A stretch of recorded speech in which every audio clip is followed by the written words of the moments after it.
Cita textual. Un encuentro con las letras y sus autores. Cada libro, una cita. Cada autor, una historia. Cita textual.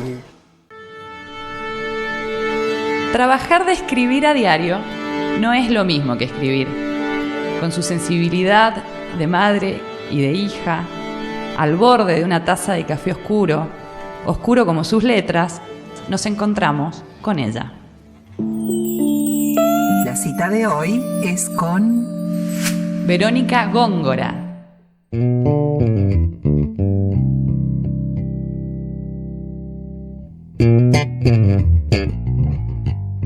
Cuando lo vio, supo que era el indicado. Camisa bien planchada, pelo con gomina y raya al costado, afeitado y esa postura corporal que los identifica tan claramente. Ella concurría algunas noches a ese bar solo en búsqueda de placer. Un intercambio breve de palabras y se marcharon al departamento que él tenía por la zona. Era un sitio inmenso y pulcramente ordenado. Recorrió el lugar mientras el tipo le sirvió un trago y atenuó la luz. Cuando colocó una de esas típicas canciones para la ocasión y le dijo que se pusiera cómoda, ella entendió que era el momento. Entonces, dejó caer el vaso de whisky sobre la alfombra, notoriamente costosa. Él se puso pálido, pero no dijo nada. Solo se arrodilló y limpió un poco con un pañuelo de tela que llevaba en un bolsillo trasero de su pantalón. Lo miró desde arriba y no esbozó palabra. Cuando le sirvió otro whisky, ella se lo tiró en la cara. Fue cuando se le abalanzó y la arrojó sobre el sillón. Se puso a llorar y le pidió que no se enojara con él, que le explicara qué había hecho mal. Con tono firme y sin gritos, ella le profirió las palabras más hirientes. El hombre se arrojó al piso y se puso en posición fetal rogándole que dejara de maltratarlo, que nunca más la haría enojar. En ese momento comenzó a patearlo y lo hizo hasta notar que estaba teniendo una erección. Después sobrevino una larga sesión de placer. La noche siguiente no fue necesario el encuentro en el antro de la bebida. Esta vez ella fue por más goce y le aplicó sutiles métodos de tortura que desataron una furia erótica tal que él sollozaba y arremetía sexualmente, casi con desesperación, como si el llanto revitalizara su organismo. Nunca había visto llorar tanto a un hombre. Los encuentros se sucedieron una y otra vez. Las lesiones fueron creciendo en intensidad hasta que una noche el maltrato y el dolor los hizo explotar de éxtasis. Y a él se le congeló la mirada. La tomó del cuello y ante los ojos sorprendidos de la mujer, la ató a la cama. No la golpeó ni tuvieron sexo, solo le puso ante sus ojos una filmación que había sido realizada años atrás. Y ella se derrumbó. Comenzó a llorar desconsoladamente. En su cuerpo no había más reacción que esa. Estaba experimentando uno de los dolores más grandes de su vida. Lo que miraba no le generaba placer, y él lo sabía. La dejó sufrir un largo rato mientras la observaba desde un sillón y bebía agua en pequeños sorbos. Luego se le acercó y la abrazó. La desató y la tapó con una manta. Se recostó a su lado y con caricias y en silencio la acompañó hasta verla clavada en la perturbación. La bañaba, la peinaba y le daba de comer. Lentamente, y cuando parecía estar saliendo de ese estado, él buscaba la manera de que todo volviera hacia atrás. La elevaba al sumum del placer sexual y luego la estrellaba contra sí misma. Y por supuesto, estas situaciones siempre exigían la posterior calma y lo que ella interpretaba como ternura, la que solo recibía de esos brazos protectores. No podía irse porque necesitaba su sexo casi con desesperación. Sabía que no soportaría mucho tiempo lejos de esa cama. No podía irse porque, a través de una sutil y sostenida manipulación, él la había estado vampirizando hasta erosionar cada intersticio de su fortaleza emocional. No podía irse y ahora que se sentía desprovista de talentos y virtudes, agradecía a la vida el estar al lado de un hombre como él. No podía irse porque ella ya no estaba en ningún lugar. Una mañana y tan solo por un momento pudo mirarse y notar que casi no recordaba quién había sido. Fue un instante, y antes de olvidarlo otra vez, vio claramente que aquella noche en el bar la presa había sido ella. Entonces pensó en 1000 juegos mentales para sobornar su cerebro y los fue aplicando uno a uno.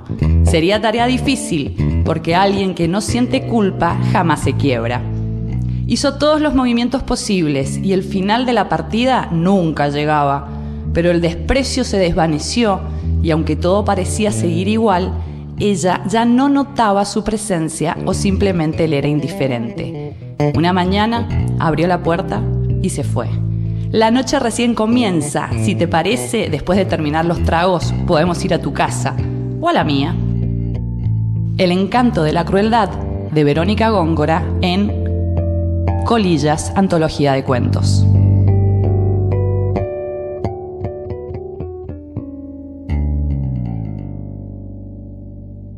Cita textual.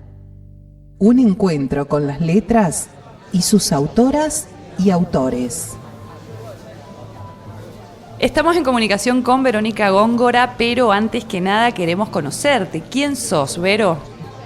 Bueno, ¿quién soy? Bueno, la verdad que soy muchas cosas. Mi nombre es Verónica Góngora, tengo 54 años, soy comunicadora social y trabajo en prensa del Ministerio de Salud.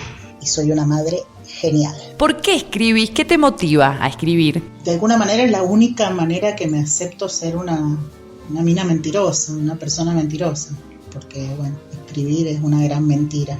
Cualquier cosa me dispara ideas, cualquier cosa que vea, que escuche, que lea, me dispara un montón de ideas. Y además yo creo que en la escritura libero un montón de demonios, ¿no? Que después de hacer eso, de escribirlo y de meterlos ahí, mi cabeza vuelve a la vida cotidiana, a la de todos los días. ¿Cuándo comenzaste a escribir o acaso en qué circunstancia te surgió la iniciativa? Yo comencé de algún modo cuando era chica, más o menos a los 12 años. Me gustaba, escribía cosas, o sea, para mi mamá, para mí, de los primeros amores, enamoramientos que tenés en esa época. Alrededor de los 20 volví a escribir y me lo tomé de otro modo.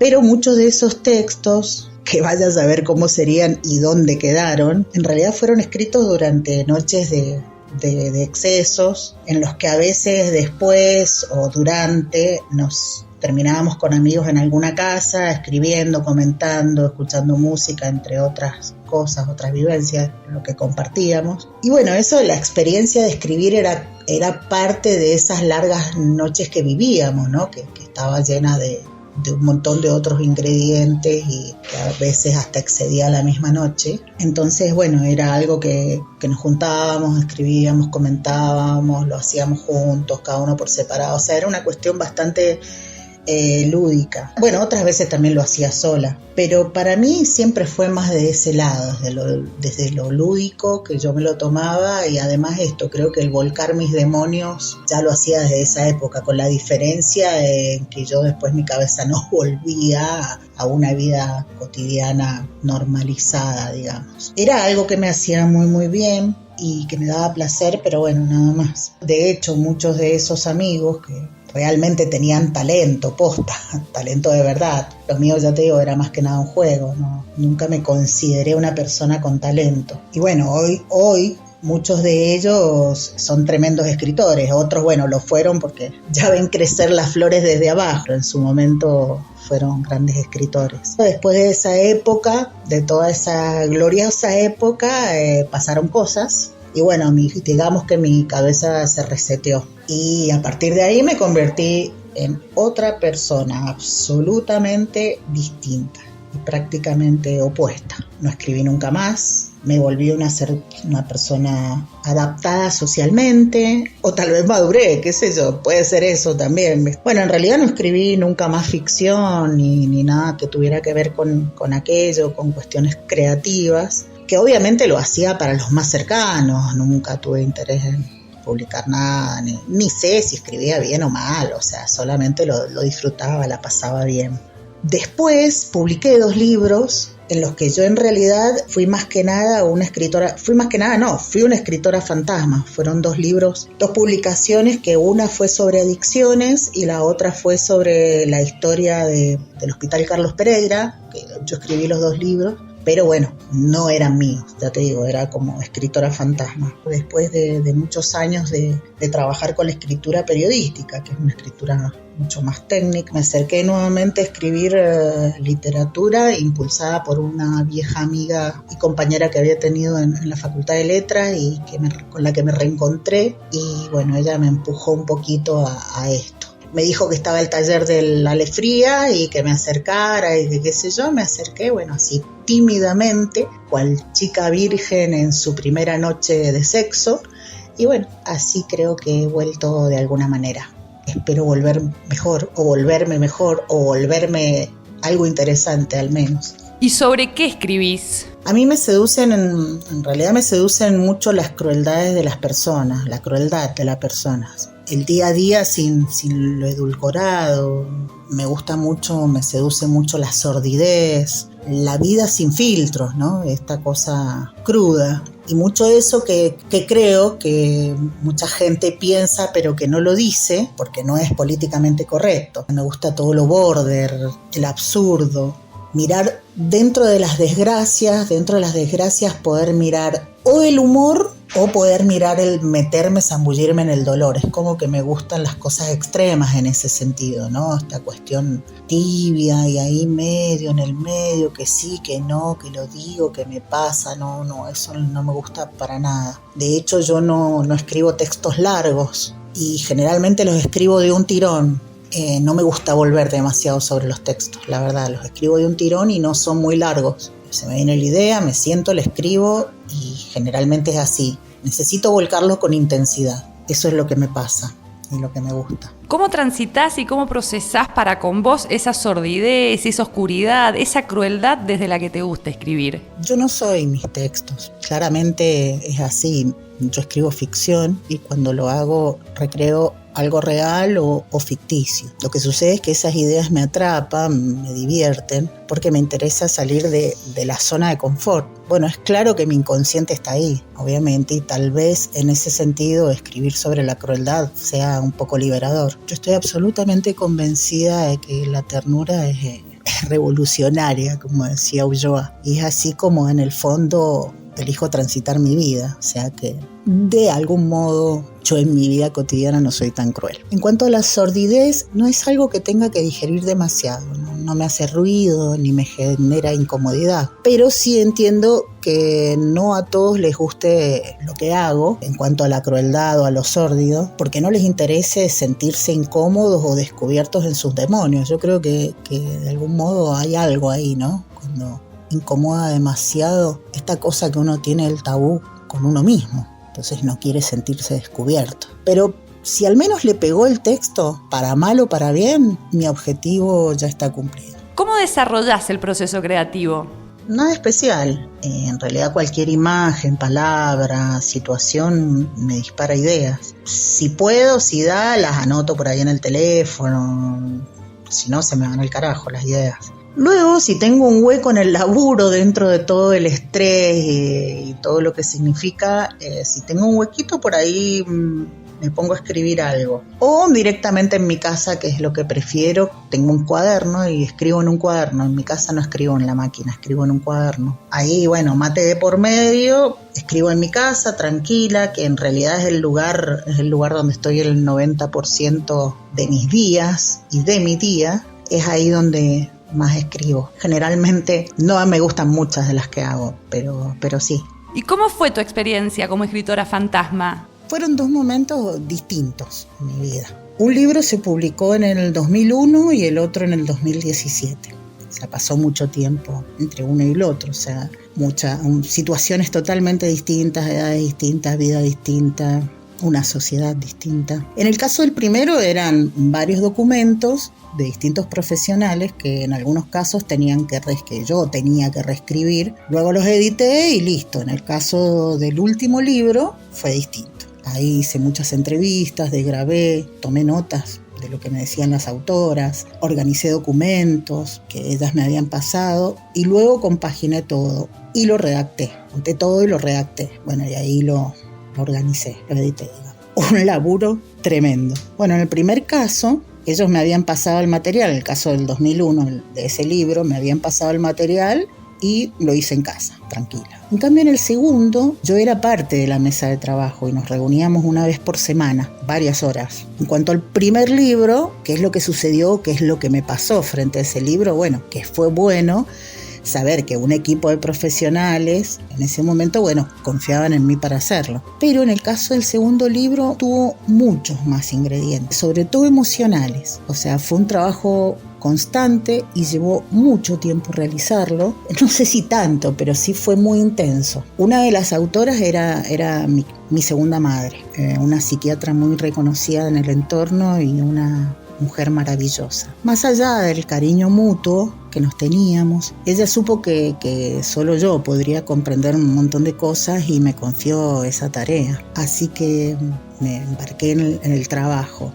La verdad es que disfruté cada momento de esas reuniones y luego de la escritura en soledad. Ella se estaba muriendo. Quería escribir esto porque sabía que se acercaba, cuando empezamos, sabía que se acercaba su momento y de hecho ya cerca del final se estaba muriendo y por otro lado yo estaba por parir a mi hija. Se estaban dando las dos situaciones. De hecho mi hija nació y ella falleció al mes. Así que yo lo terminé de escribir sola y lo presentamos 9 meses después. Esa fue una tarea que realizamos con una de sus hijas, que también falleció al pasar otros 9 meses. Así que todo parecía suceder en ese lapso, ¿no?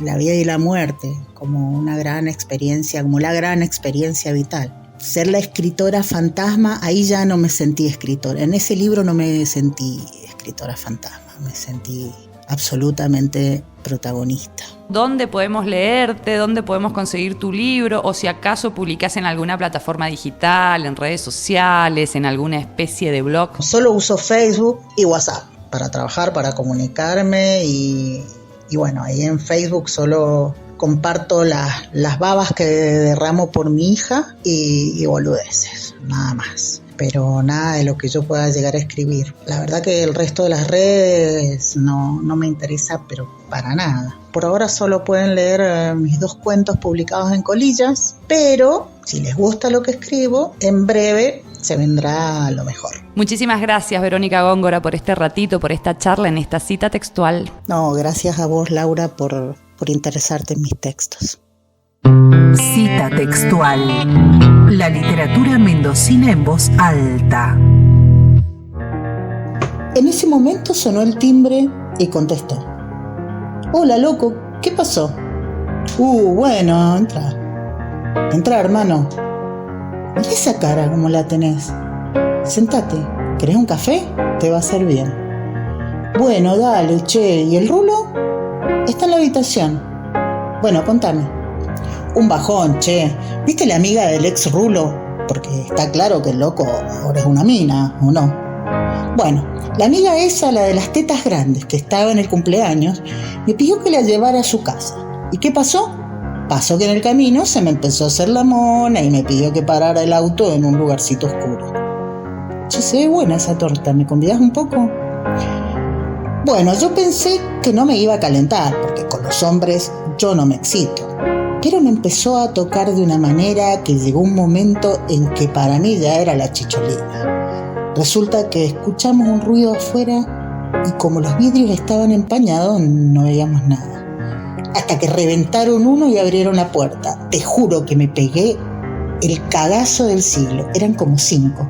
La llamaban por su nombre y comenzaron a golpearla. A mí también, pero algunas piñas nomás. Entonces fue cuando un petizo me dijo que le pegara yo. Y todos se corrieron y yo no quería, pero me agarraron y me arrastraron prácticamente para que la golpeara. Yo gritaba que no, pero amenazaron con matarme. Entonces comencé a cachetearla un poco y me decían que le diera más fuerte y más fuerte y más fuerte. Hasta que me volví loco y le pegué y le pegué y le pegué. Entonces uno de ellos me agarró de un brazo y me apartó. El petizo me dice que le saque el zapato. Yo no entendía nada y lo hago. Me mira y me ordena que le clave el taco en la frente. Entonces me aterré y comencé a gritar. Quise escaparme, pero me tenían agarrado. No, por favor, no, gritaba yo, hermano, no sabés qué desesperación. Che, está buena la torta, ¿eh? ¿Me serví un poco más? Che, ¿y no hay algo para amenizar? Por acá hay ginebra. ¿Te pinta? Dale. Y tráeme unos hielos.